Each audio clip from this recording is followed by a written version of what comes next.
So now I will switch back to English to do my presentation, and it will be on a very long name, International Satoyama Initiative and Globally Important Agricultural Heritages Systems. But first, I think for some of our friends, I think you may be hearing the word Satoyama for the first time. So for these friends, I would just like to simply explain what it means. Well, Satoyama, from the word, you would know that it's Japanese. And yes, it's a Japanese word. It's actually quite a complex concept, but usually it is my own interpretation. I would just interpret it as inhabited nature. Because Sato, the word Sato in Japanese means villages, or basically it means human settlements in the rural setting. And Satoyama, the word Yama means the mountain, but collectively we refer this to anything that's on the land. So they are land settlements or terrestrial human settlements. And then you have the coastal version, which we call the Sato Umi. So it's the coastal settlements. So when we say Satoyama, Sato Umi, it basically means inhabited nature in the rural setting, on land, or at sea. But what's important about this concept of Satoyama is that human beings are central to the concept because it's inhabited, because there's human presence, there's human participation, so people is the key to the nature. And between the land and the sea, there are social, ecological linkages, and not only spatial, but also socially, there are linkages. So when we think of Satoyama, Sato Umi, it's very hard to think of them separate. But of course, every country differs in their geographical, spatial scale. But especially for island countries like Japan, and similarly Taiwan, where our land and our sea, it's very closely located together. It's very hard to think of them as separate entities, but we think of them as a connected, one holistic whole environment. And I think you would hear about this concept, forest, land, river, sea connection. I think it's becoming a buzzword in Taiwan now. Very often now you also refer to what we call in Japanese, Morikawa Sato Umi. Actually, the Japanese call it differently. They call it the forest, land, river, sea connection. But I know in Taiwan, you call it the forest, river, land, and sea. It's slightly different, but the concept is the same. But what it essentially means is that the environment should be considered as a whole, from the mountain ridges to the coral reefs in the sea. So this is not something new. Well, I think in the field of the integrated coastal management, we often talk about from ridge to reef, mountain ridges to coral reefs. So this is something international, but it has not been really championed so much. But so in the Satoyama concept, we want to have people understand the importance of the connection between the land and the sea. But as I said, it's not only the integrating of the physical landscape and seascapes, but it's also the integration of the different sectors: forestry, agriculture, fisheries, and tourism, or any other production industries that's located in the whole landscape that uses the natural capital. And of course, with the integration of the various sectors, it's also the integration and the coming together of all the people involved, multi-stakeholders. So when we think about this connection, it's not only the land, it's not only the space, it's not only the environment, but it's also about the people, that we must work together. So with that, I will just briefly go through the Satoyama Initiative. I think our friends in Taiwan are very familiar with that, but it is an initiative that was launched at the COP10 CBD in 2010. And from the initiative, we launched this international partnership for the Satoyama Initiative. It's a long name, so in short, we always call it IPSI. In short, IPSI. It's basically a platform to get together people around the world, organizations around the world who truly believed in promoting social ecological production landscape and seascapes. Well, this is effectively the English name for Satoyama and Satoumi because it sounded too Japanese, so we wanted something that we can all relate to, well, in the English name.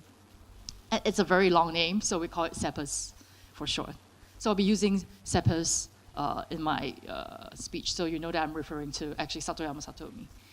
Well, so at the United Nations University, we now serve as the Secretariat, and I'm part of the Secretariat team. And we now have 230 members organizations around the world.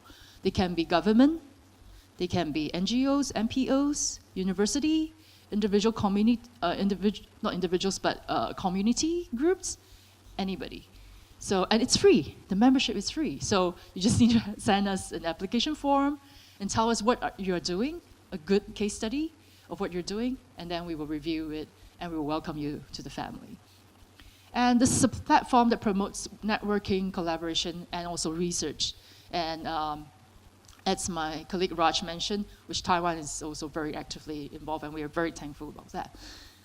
And basically, this is what the initiative is. It's actually initiated by UNU and also the Ministry of Environment Japan.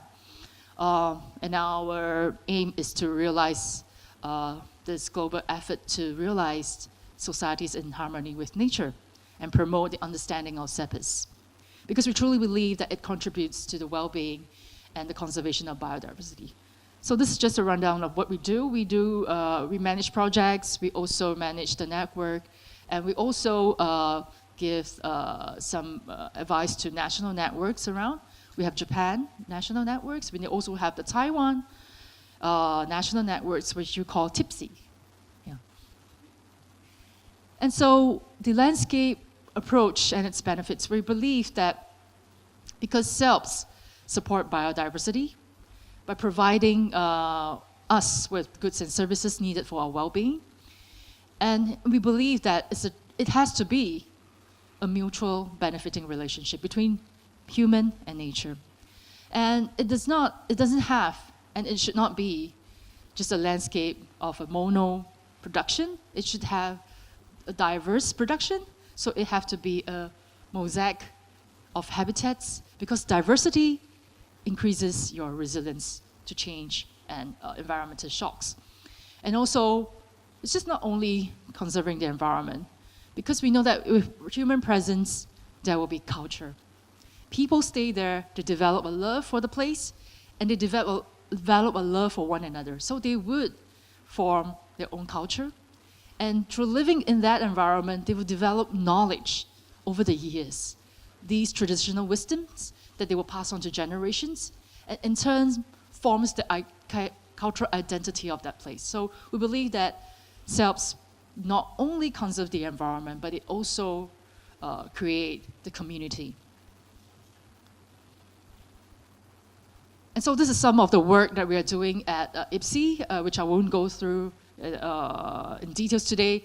And we have a very good website, and you can go up. We have a lot of good case studies in, well, a lot of publications that we already have now on the website, so I wouldn't bore you with all these details. But today, I was asked to talk about another program, which I was actually, and I'm still actually, one of the leading researchers in the UNU on this GS, what we call the globally important agricultural heritage systems. So at COP CBD in 2010, it was held in Japan. And so Japan has to showcase to the world how they actually conserve and live in harmony together with nature. So they have to showcase their Satoyama sites. And one of which was the Noto Peninsula, Ishikawa Prefecture.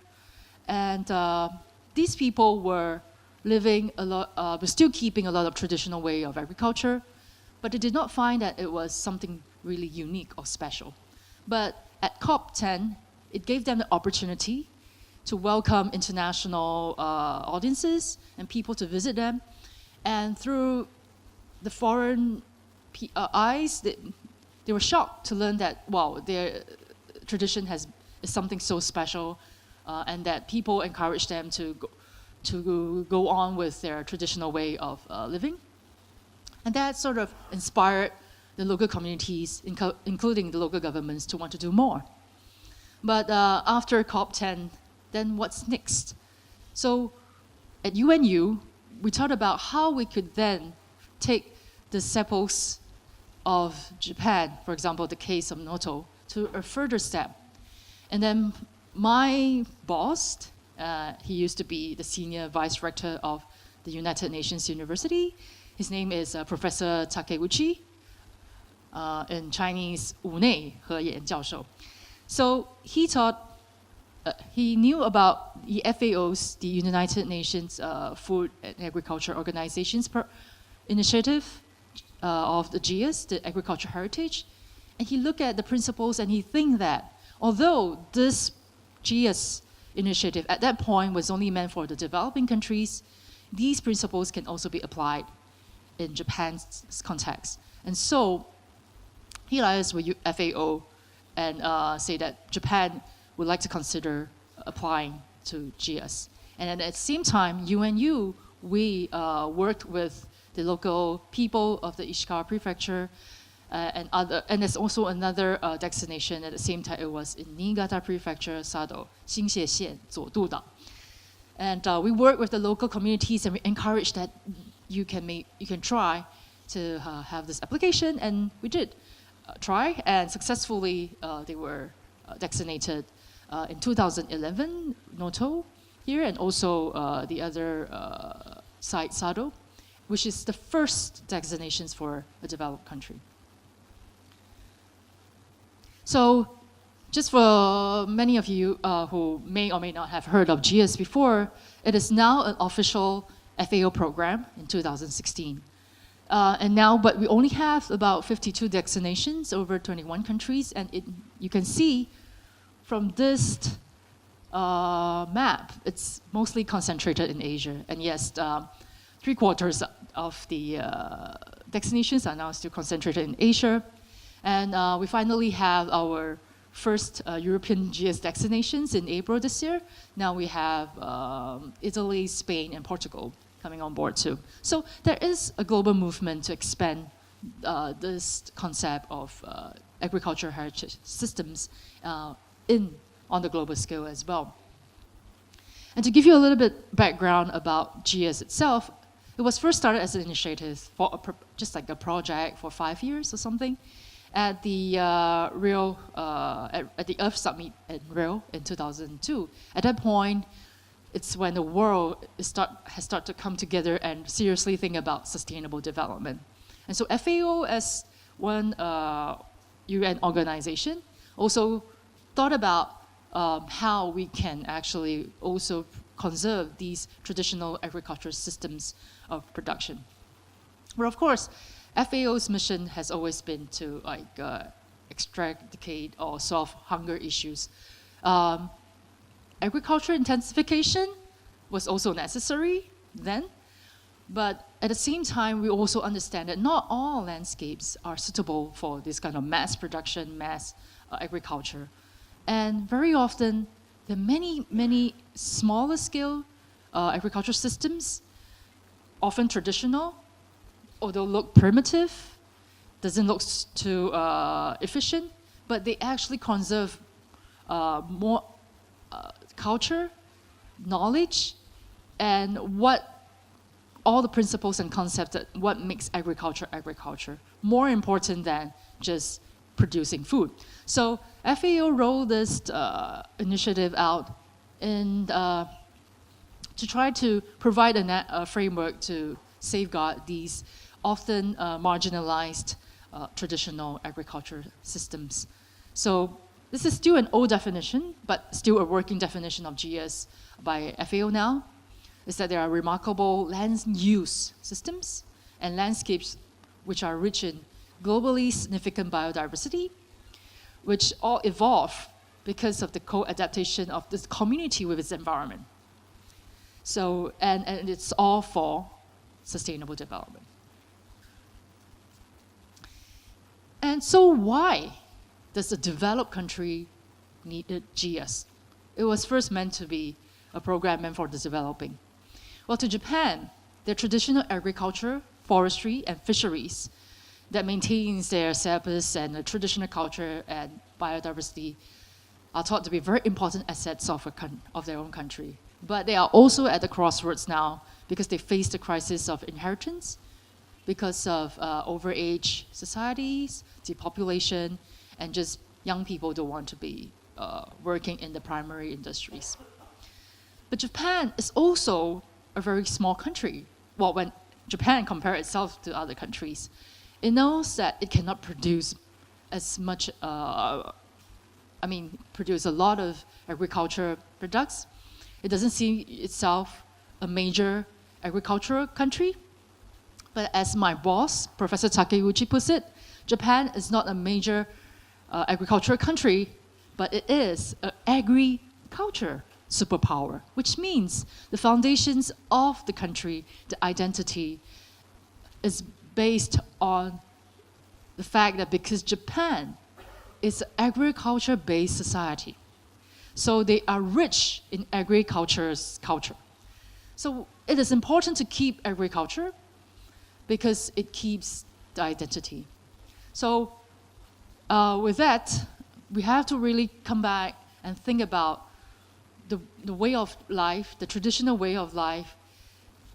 Is it worthwhile to conserve them? And yes, so we think that Japan can have this opportunity by signing up to GS, provide them this chance to rethink about how they want to keep their traditional agricultural systems, and also help the local people to regain their pride and confidence in themselves. Of course, through that, also rejuvenating their economy, and then most importantly, to pass these remarkable agricultural systems on to the next generation.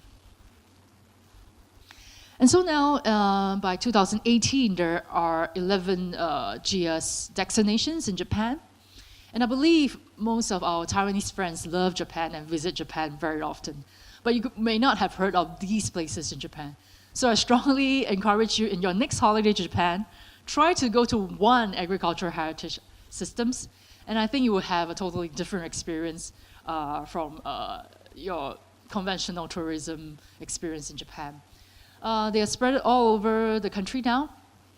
It's quite amazing because Japan is not a very, very big country compared to other countries. The next, Japan is actually the second next country with the most vaccinations. The first is China, and China now has only 15.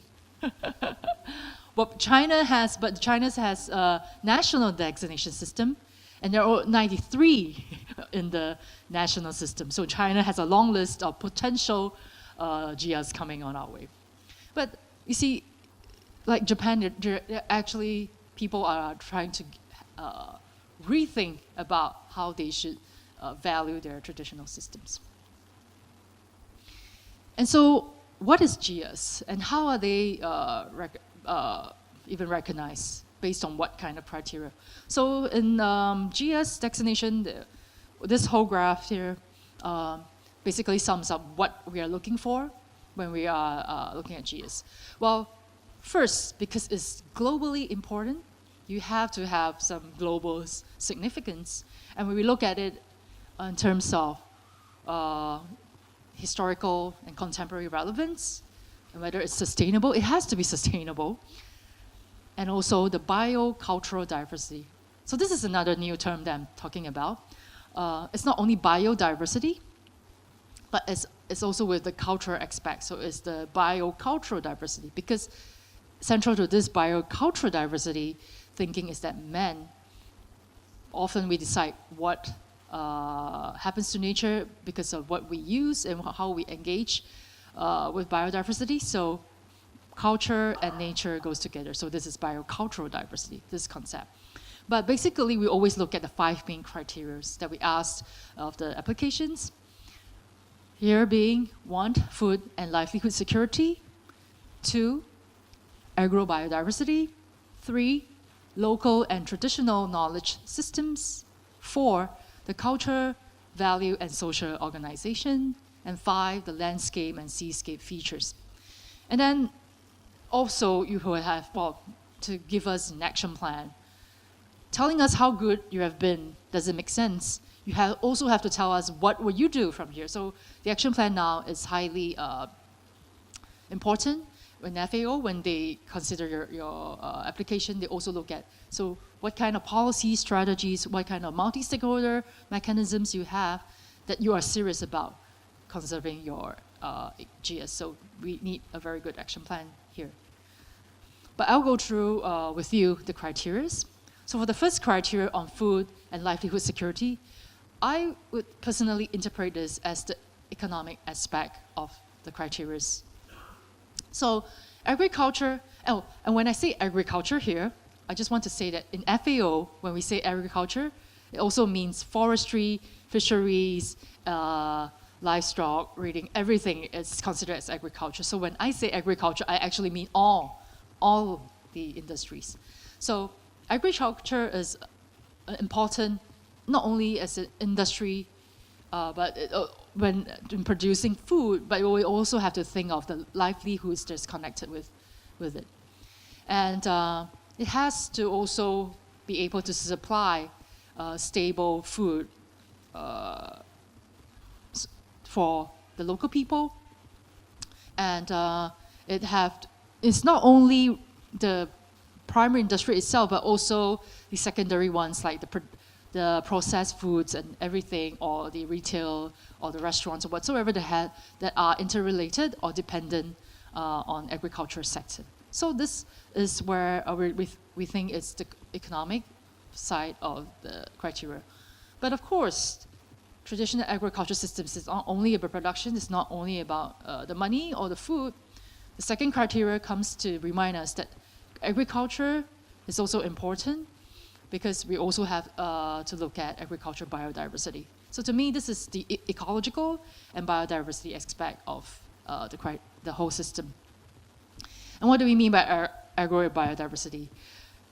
In terms of the varieties, in terms of the traditional varieties that you have, especially, it's not only the amount, it's also the types that you have. And it's also about the genetic resources that you keep, not only keep as seeds, but also basically still growing. It can be in small quantities, but varieties, in terms of number, is more, it's just as important. And also about the ecosystem that supports the agriculture system, and which in turn contributes to the overall biodiversity conservation of the environment. So, and recently we like to use the word agroecology, which many of our speakers have constantly mentioned in the past 2 days, the whole agroecology aspect of this. And the third is knowledge systems and adapted technologies. To me, it's the technical aspect, but this is also really important because it's the ancestral wisdom and skills. You know, our ancestors, they may not be genius, but they pass on their wisdom to us through many times of mistakes, many times of failures, and going through hardships, and to be able to pass down to us what really works. So these kind of traditional wisdoms, or even their perceptions of life, actually is a very good reminder of how we should live in harmony with nature. And so learn from that, we can actually get some clue to solve some of the issues that we're facing now. So it can be in the form of the farming practices. It can also be what to do what, when to plant what, and when to fish what. So it can be everything that they know that's passed on to us about how they interact with the environment. And then we also have the cultural value systems and social organizations. You know, very often, especially in the parts of Asia and Africa, we don't farm alone. We usually farm in the community, and we work with people. So then culture will be there. But we don't only just farm. We develop the culture outside of farming, be it religious-based or be it just communal-based. So there's a lot of culture things that comes out of agriculture. And also, when you have people, you would have interactions, you would have leadership, you would have organization. So what are those communal rules that were set to do things? What were those social structure within the communities, those values that was being passed on? So this part also capture the value part of it, but also very importantly, when we're talking about agriculture, essentially it's food, because we're going to eat the products. So it's also about food culture. So what is the local food culture? And this is very important because often the local food culture supports the local food production. If I decide that I will grow potatoes from tomorrow, and I stop growing my traditional vegetables, then I will not eat those vegetables and I will lose my traditional food culture. But if we have a love for traditional foods, we will want to grow that indigenous vegetables, and we won't want conventional agricultural products. So it's a two-way relationship. So recognizing the value of your own local food culture is also very important in supporting your agricultural heritage systems. And lastly, the fifth criteria is remarkable landscapes and landscapes and seascapes. For this is basically the land use aspect, but it shouldn't just be the scenery. It's more of the land use. How clever are you in using limited space and diverse landscapes to produce mosaic production landscapes? So it's more the land use aspect of this landscape, which as a result form this beautiful landscape. So very often we think that this criteria just need to show the very beautiful scenery of the farming community. No, we say that we want to know why and for what reasons and how did you adapt to this landscape to have this kind of production which result in this scenery. So this is the relationship. And so for that, as like you see, the Noto, Satoyama, and Sato Umi is the concept that the Noto Peninsula had, and they proposed it to FAO and was designated in 2011. And when we look at them, and all the examples I used just now was Noto examples, and you can see that this basically sums up that GS is not only about the production itself, because agriculture essentially is also about the biodiversity, the knowledge, the culture, and the land use in our interactions with nature. So when we think about agriculture, we have to have this holistic view. And this is what GS truly believes. And Japan, being a developed country, feels that the 5 criteria alone are not enough for them. So they have their own national standards, or they just raise the hurdle from themselves. But Japan think that with that, apart from the 5 criteria, they need to have their own trees perspective to make sure that this GS is sustainable. And basically, these are the following 3 perspectives. First, enhance resilience. This actually refers more to the ecological resilience as well, integrating traditional and modern scientific knowledge to understand about our nature. And then we have to enhance the social, but ecological and also the socio-economic resilience of our lands, our GS against all these changes. And number 2 is basically the social part, to establish new commons. So it always used to be that, the agriculture land belongs to the farmers or belongs to the local communities, belongs to the rural communities. We people living in the urban has nothing to do with it. No, we're saying that it's not only the people who live there, but also us, people who benefits from their production.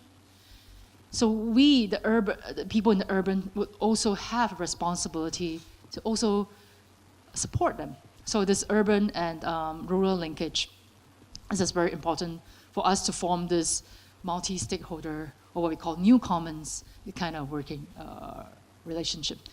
And in Japan, most farmers grow their food, and then after that, they just give it to the farmers' cooperatives. Basically, they have nothing to do with the selling part.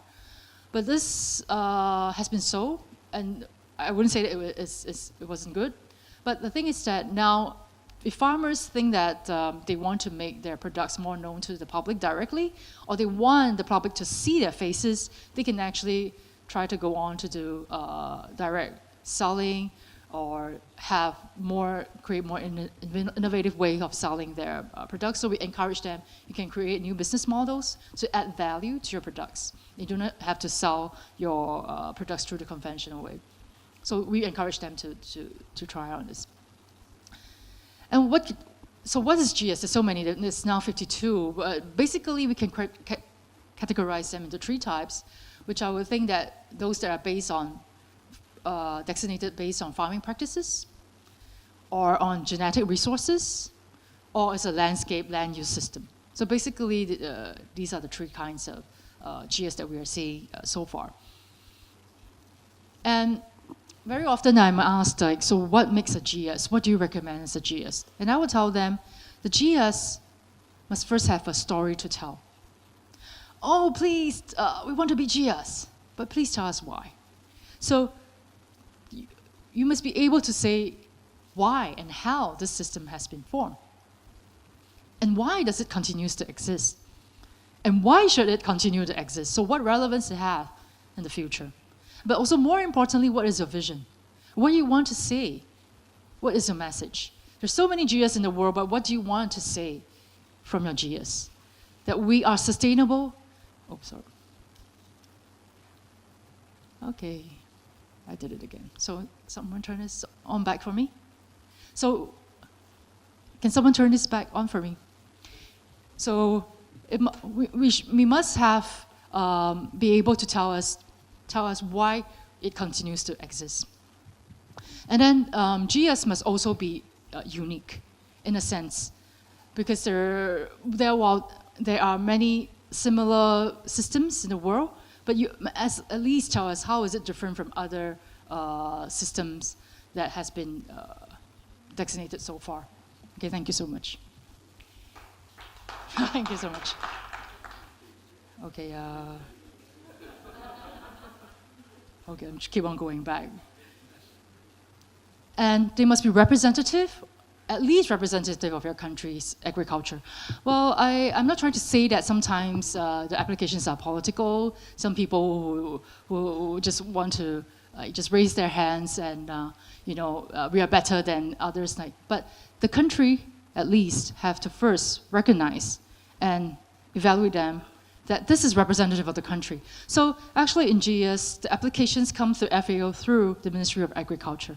So the country will also, the central government will also have to take part in this and to then have your own system to decide that it's representative of your country.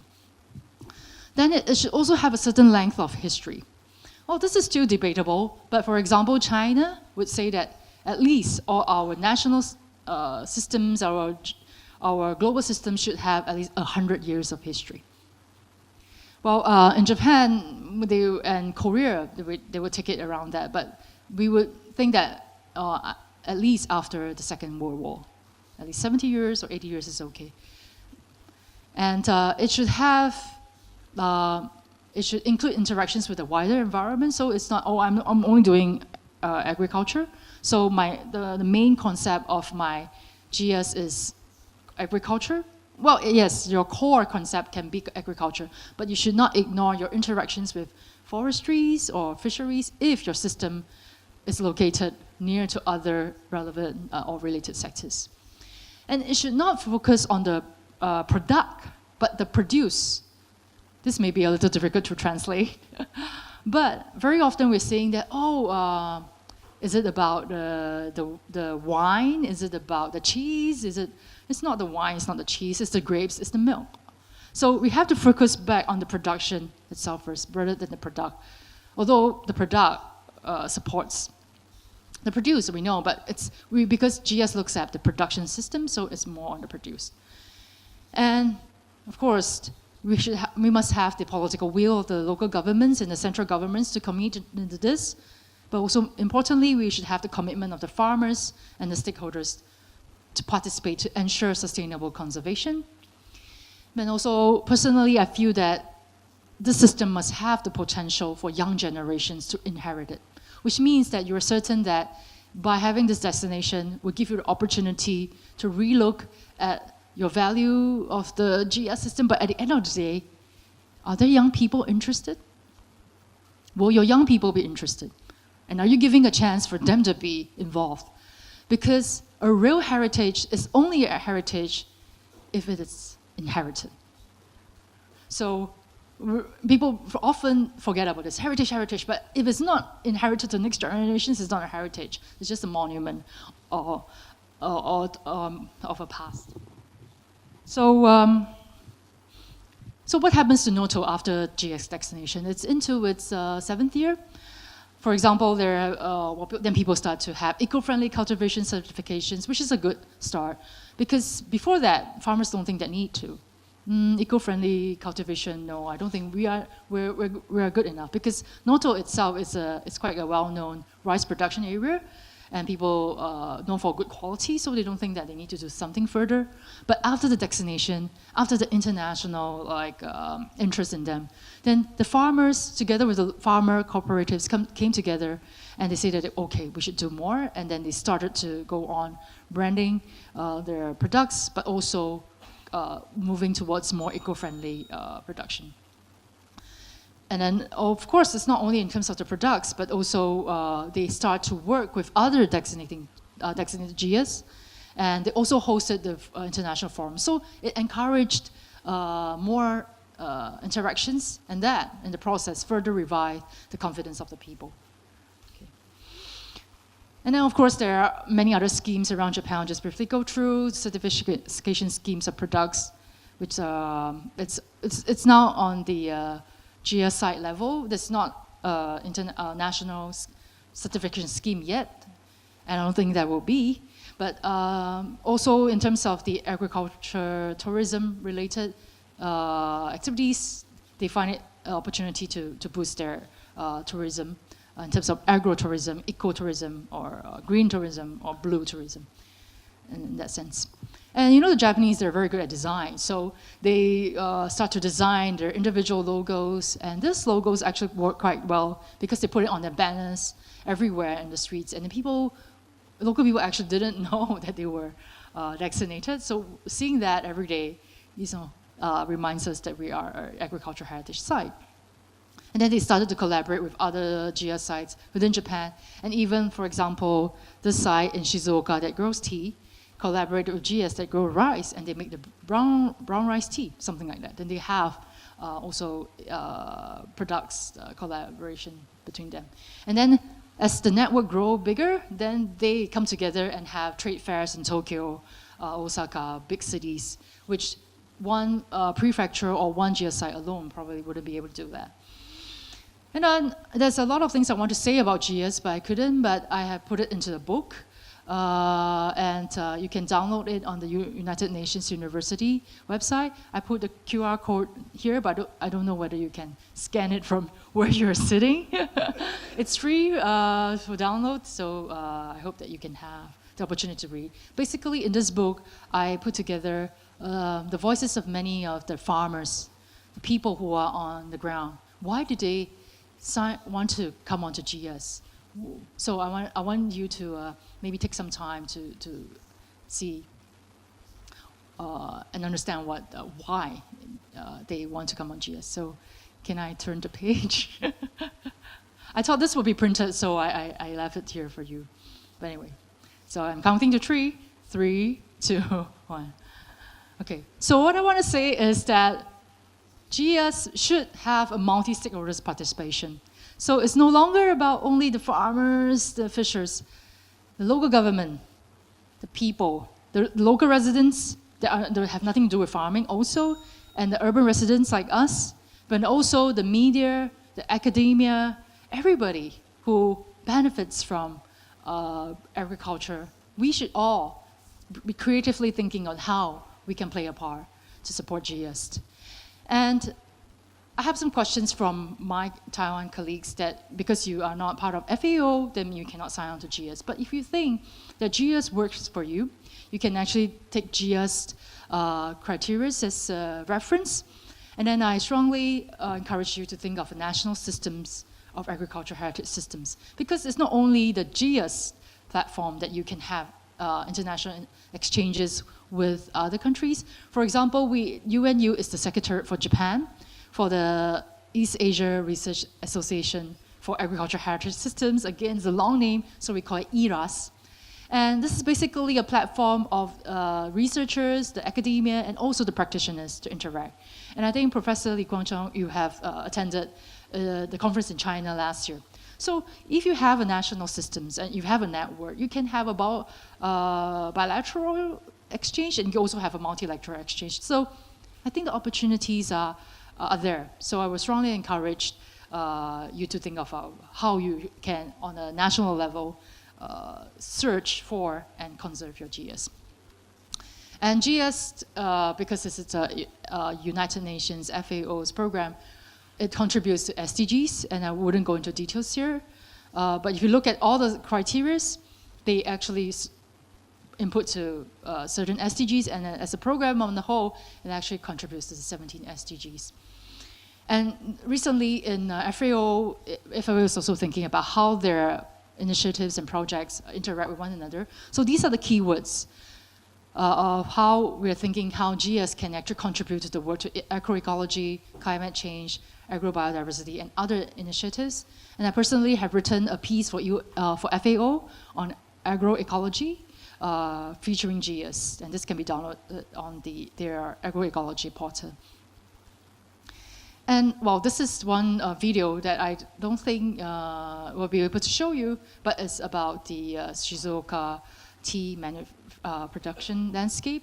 And I think this was what CEO Su mentioned. I think that this might be the video that you're seeing that help you understand the SEPLS of tea production in Japan. So I just want to conclude, give me 1 minute. And I think GIAS in Japan is an example of how it can be extended. The concept of SEPLS can be extended to be effectively managed to enhance livelihoods, resilience, and sustainability. And we always tell our GIAS sites that GIAS designation is not only the start, and it's never the end, because there's never an end. So your journey starts from here. And then we tell them, so they ask you, so after GIAS, what do I get? What is the benefit? And I say that I don't know. Because the value of GIAS designation is up to you. It's what you do after GIAS. I think it's the same with other recognition or designation schemes. And most importantly, I think it provides us the opportunity to revisit our value of the traditional agriculture, and it would truly help regain the confidence of the local people and pride. And I think, but GIAS is not cast in stone. It's not about no change, because our ancestors also changed. They adapted to the changes of the time, and they changed. So it can be dynamically conserved, so we can also think of creative ways of how we're going to conserve the GIAS. And with GIAS, it will provide us opportunity to have more international interactions with other good practices and good experience, so that it will also stimulate us to do better. So what I want to say is that often we look at global goals to solve local problems, but I think a lot of global challenges can also be solved using local solutions. So when we look back on what we have, we can also think of how these knowledge can be used to tackle the greater problems that we as a whole community, as the human race is facing. So with that, I thank you.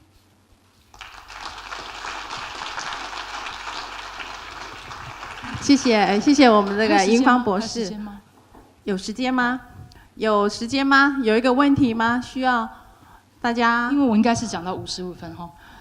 对，您讲的非常的精彩啊！我只要做一个总结，可以吗？来，我们1分钟给我们英芳再做个总结。那我的这个最后一个总结呢，我就用中文来说。So I will do my last wrap up in Chinese. So， 那其实我在这里讲了差不多近50分钟，那可能大家就会觉得，为什么这个新加坡人在跟我讲农业？我想对我新加坡有认识的朋友应该知道，我们新加坡是有农业，可是没有像不是一个农业国家。那其实我从小我是华人嘛，那我外婆她其实也是土生土长新加坡人，可是她常常会跟我说：“你一定要把饭吃完，不然那对农夫很不尊敬。那当时幼小的我就会想，农夫谁呀？因为新加坡我们没有农业，我不知道。当时我们吃的是泰国米嘛，我就想，那这是泰国的某个北北嘛，我都不认识。然后我心里就会觉得啊，好啦，我就吃。可是我外婆她那个年，她那一辈，其实她都没有到过中国。可是她的父母，那可能她的祖辈就会跟她说，我们一定要很珍惜食物，因为农夫很辛苦。可是我这一代很惭愧的，因为我们没有生长在一个农业的环境上面，所以我小时候长大就是这样子，谁啊，我都不认识。可是后来我想，后来当然长大了，有来到日本，然后也去了很多不同的国家，我就发现其实食物得来不易。我想我不会再多讲为什么，因为大家比我更清楚农业的重要性。可是我想说的是，我希望像我这样子一个不是从农业背景出身的一个新加坡人，能够跟大家分享我这样的现在的工作呢，是因为我也想，我们新加坡虽然是一个都会国家，我们没有农业，可是现在很多国家的小孩也在城市里面长大。你虽然是个农业国家，可是小孩子可能都跟农村没有那个联系，都不认识。可能那些小孩子跟我一样，农夫谁啊？所以我希望我们能够一起努力，让我们未来的小孩子，当我们讲到对农夫会很不尊敬哦，他们可以至少想得起一个农夫的名字，想得起一个农夫的样子。谢谢大家，谢谢。